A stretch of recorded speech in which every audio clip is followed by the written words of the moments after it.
Ձեզ սիրելի հետևորդներ, այսօր էլ եկել եմ ձեզ ցույց տալու կաղամբի սածիլները, որոնք պատրաստվում ենք տնկել հողում։ Քանի որ կաղամբի ծլեցումից մինչև սածիլների հողը տնկելու process-ը ձեզ համար չեմ նկարել, հիմա 1-2 բառով փորձեմ արագ անցնել, որպեսզի եթե դուք էլ ցանկանաք ծլեցնել, ապա ձեզ համար պարզ լինի։ Մեզ մոտ արդեն փետրվարի 17-18-ն է, բայց կաղամբները ցանվել են դեկտեմբեր ամսին։ Ցանելու համար օգտագործել են նույն տիպի հողախառնուրդ, ինչ օգտագործում է վարունգի, պոմիդորի, լոլիկի համար, ահա ինչպես կարող եք տեսնել, նույն տիպի հողախառնուրդ է։ Սովորական սերմերը ցանվել են կասետաների մեջ, պահվել է 30 աստիճան ջերմություն մինչև ծլելը, դրանից հետո իջեցվում է արդեն 15-ից 20 աստիճան։ Ծլեցումից հետո ուրեմն սկսում են կաղամբի համար պրոֆիլակտիկ սրսկումներ, դա առաջինը կլինի տրիպսիդեմ, այնուհետև որդիդեմ, գիտեք, որ կաղամբները, որդերը սիրում են կաղամբներին եւ դրա համար պետք է անընդհատ 10-15 օրը մեկ պրոֆիլակտիկ սրսկումներ անել, որպեսզի տերևները առողջ մնան, փարթամ մնան եւ որդերը չուտեն։ Այսպես սովորական նորմալ առողջ կաղամբներ են, հիմա սրանք կտնկենք ապակուց ջերմատանը եւ կտեսնենք ինչպես են աճում։ Աճման փուլը նույնպես ցես կնկարեմ ձեզ համար։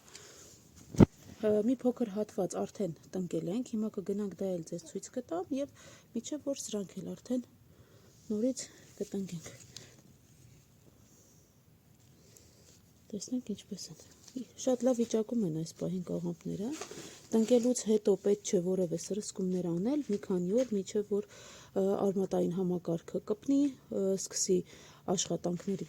նորմալ իր հունով սկսի բույսը կպնել, աշխատել, նոր դրանից հետո կարելի է շարունակել իր պրոֆիլակտիկ սրսկումները ու արդեն կտեսնենք, եթե պարարտացման կարիք լինի, ապա նաև կպարարտացնենք։ Հիմա գնանք ձեզ ցույց տամ ինչպես են տնկումը կատարվում։ Ահա սիրելի հետևորդներ, այստեղ տնկած են արդեն կաղամբները։ Մի փոքր թաղանթով ծածկել ենք, որ ավելի լավ աճեն։ Այսպես 40-40-ի վրա է տնկված։ Եվ բույսից մյուս բույսը եւ միջակայքի հեռավորությունը 40-40-ից է։ Կաթիլային սիստեմով էլ ջրվում է։ Առաջիկայում դեռ որևէ բան չենք անի, որովհետև 2 օր է որ տնկել ենք արդեն, ու դրանից հետո արդեն կտեսնենք ինչի կարիք կունենա։ Արդեն տեսնենք ինչ պարարտացումներ ենք տալի։ Տեսնում եք, որ հողում կան նաև նախորդ մշակաբույսերը, սրանք դառնալու են օրգանական պարարտանյութեր։ Այսքանը սիրելիներս, դուք բաժանորդագրվեք մեր ալիքին, որպեսզի հետևեք նաև կաղամբի մշակությանը եւ բաց չթողնեք ավելի հետաքրքիր տեսանյութեր։ Դե ինչ, կհանդիպենք։